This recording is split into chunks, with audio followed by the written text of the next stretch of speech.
नहीं भेजा। शायद मुझे लड़का बनाता तो मैं बहुत खुश रहती। हाँ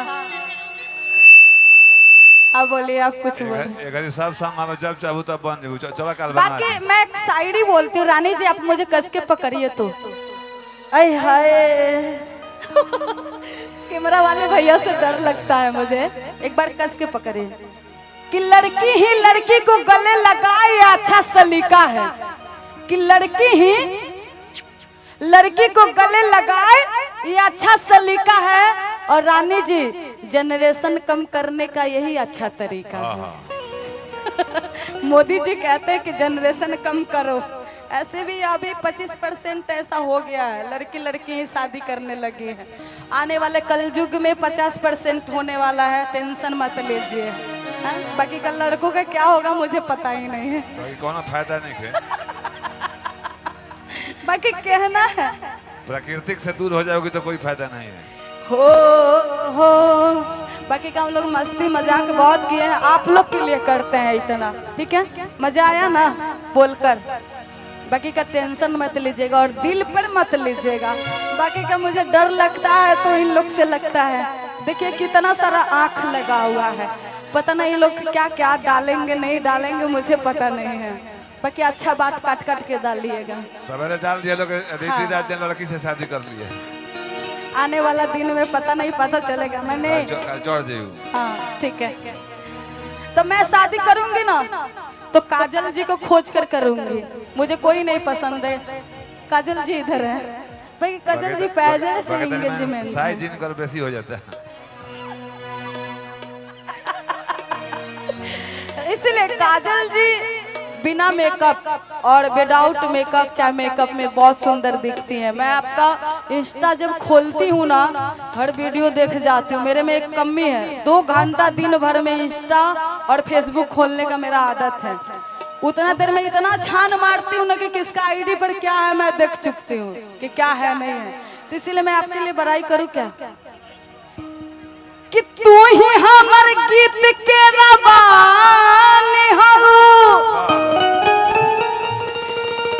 खोले किताब के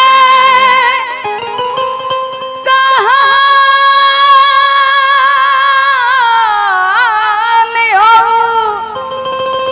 रउआ आज तुहरा से सच सच कहिए दिलबानी कि तू ही हमर जिंदगानी हो।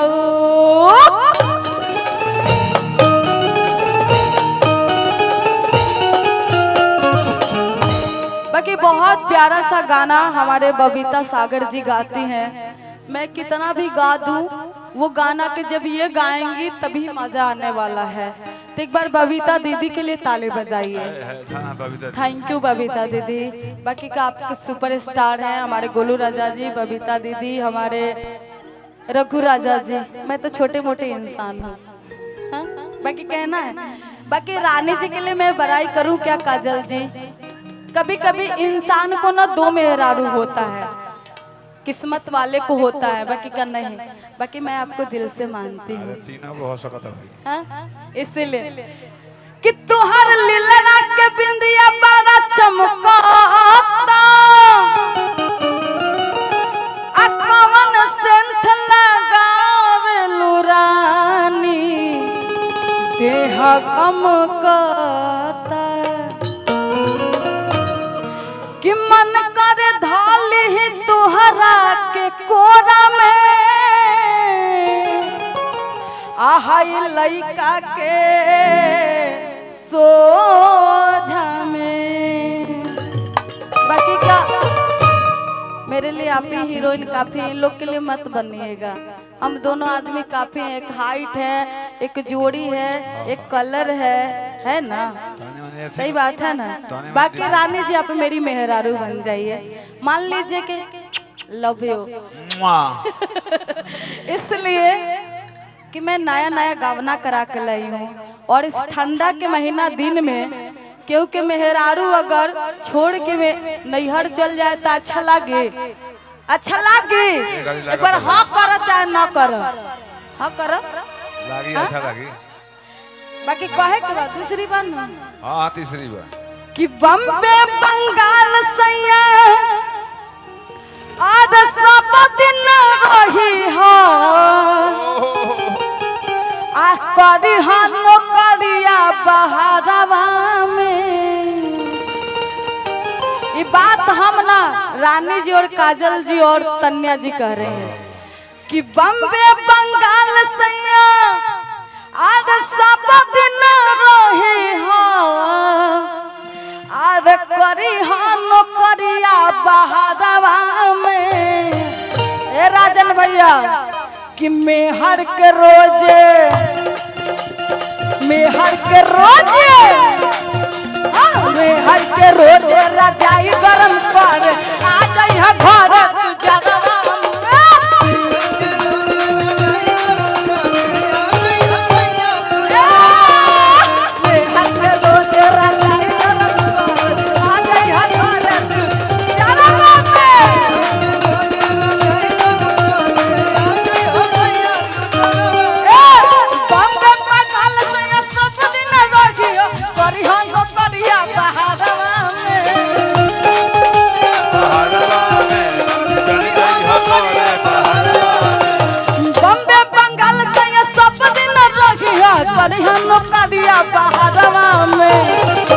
छोटे बाबा।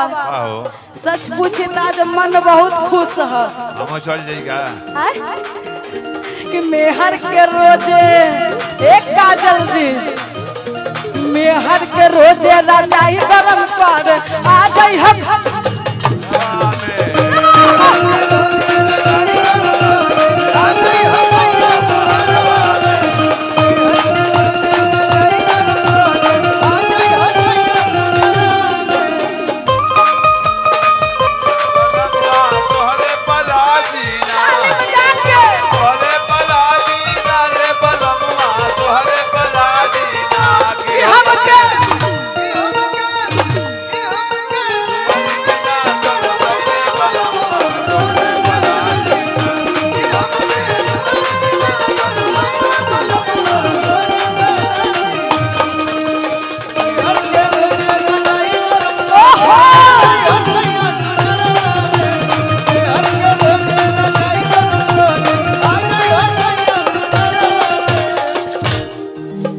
बाकी औरत कहत तारी बड़ी सुंदर भाव में, रानी जी अपना राजा जी से, अपना सैया जी से, अपना करेजा जी से पूछ का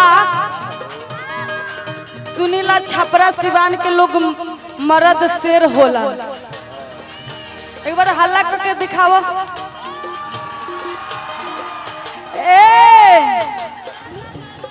औरत तो बड़ी सुंदर भाव में कह तरीका अपना राजा जी से, अपना सैया जी से।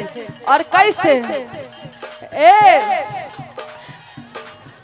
तो चैत पूस माघ फागुन के 1000 महीना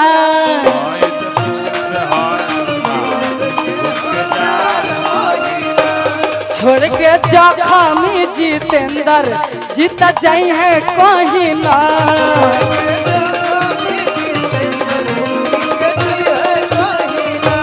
चैत पूस माघ फागुन के 1000 महीना छोड़ के जखमी जितेंद्र जीता जाई है कहीं ना। एक काजल जी रउआ उन्हें काहे बने एने आई? ए दीदी हाँ काजल तोहरा का छोड़ के दूसरा पे बाजल बड़ी ना, हमारा में इतना खूबी बा कि हम बाजे ही ना दे। उठा लो टांग लो। अरे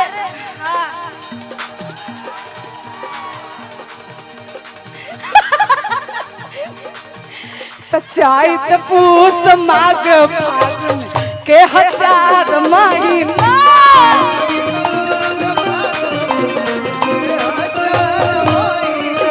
छोड़ के जखमी जितेंद्र जीता जाई है काहुना।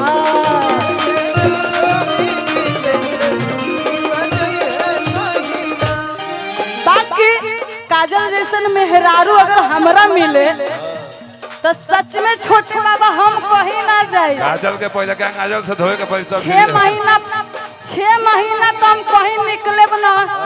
माई बाबू से कहे कि 5 बीघा खेत बनू काजल के क्या वही में उपजा होई, बाकी घर ही सब चीज होई। बाकी कहे के बका हाय मोबाइल देख ली है लोग के, बाकी कहे के का बा पूछो का तोहरा में जौन माजा भेटाई मिली न कोनो ही डरवा में।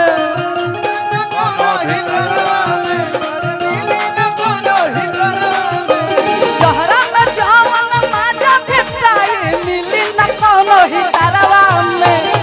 एक काजल जी मेहर के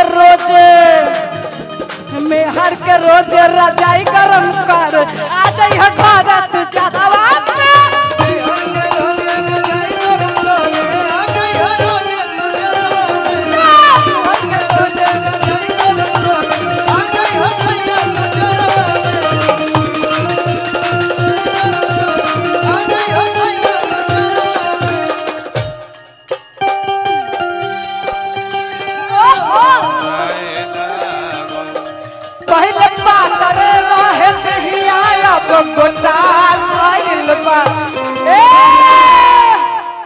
ये गाना हमारे गोलू राजा जी गाते हैं।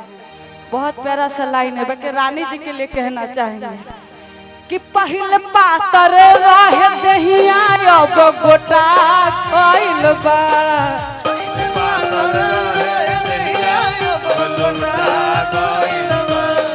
पहले पातर रहे दहिया अब गोटा गइल बा। गोटा गइल बा गवना ले जाए बालमुआ देहुआ गइल बा।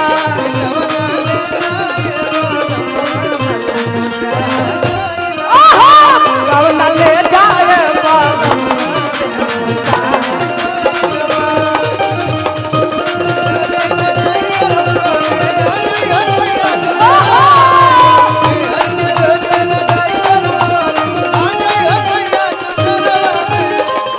बाकी औरत अपना राजा जैसे कहतरी हो।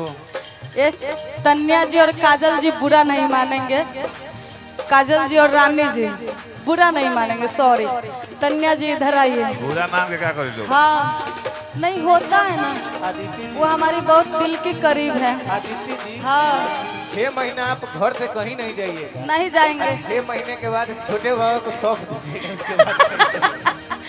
बाकी हम तन्या जी के लिए कहना चाहेंगे। एक औरत कह रही है अपना सखी से का तो चैत पूस माघुन फागुन के बचार महीना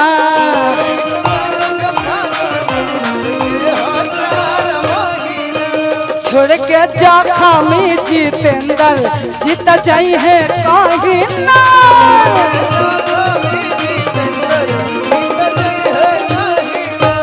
चैत पूस माघ फागुन के बचार महीना छोड़ के जखमी जितेंद्र जीत जाई है कहीं ना। ए कन्या जी हम जब से पोस्टर पढ़ले बानी तब से सोचा था नहीं कि नया हीरोइन के एंट्री लेता। ये तो काजल राज जी के तुम जानते बने, रानी त्रिपाठी जी के जानते बने। अच्छा इनको कल से इंस्टाग्राम देखियो। बाकी बहुत सारी औरत का तहरा में जावन माजा भेटाई मिली न कोनो ही दरवा में।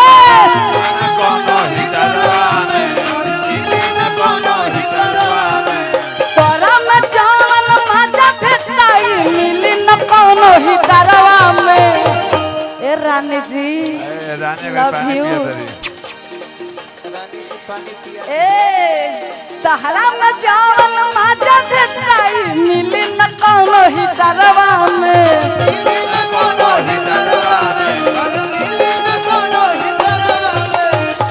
ये हमारा सौभाग्य नुह, ये हमारे किस्मत नुह। केकर ओठ पोछाला केकर लोल पोछाला हमारे पोछाता। ए रानी जी और बहुत सारी औरत का मेहर के रोज औरत के सुनीला के दाएं तरफ तिल होला कमर पर उ बड़ा भाग्यशाली होला। इनका दोनों रे तिल बा, हैं? दोनों रे ना एके ओरी बा। अरे पीछा हम लोग को हमरा दिखल ह बाकी हम कहे पीठो को पीठो मेहर के रोज रजाई गरम कर आ जाई है घर तू ज्यादा बाप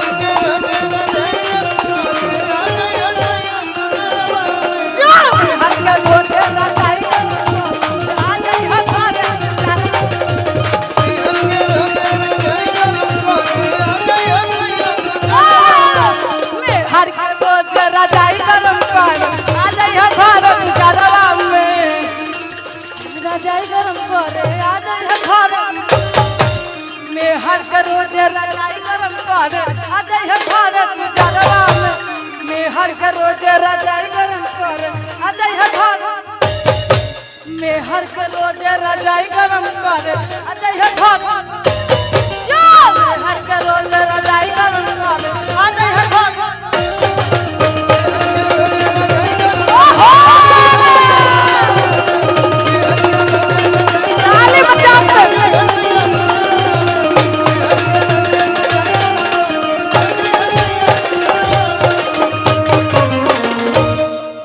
एक बार मजा आई हो तो ताली बजा दे।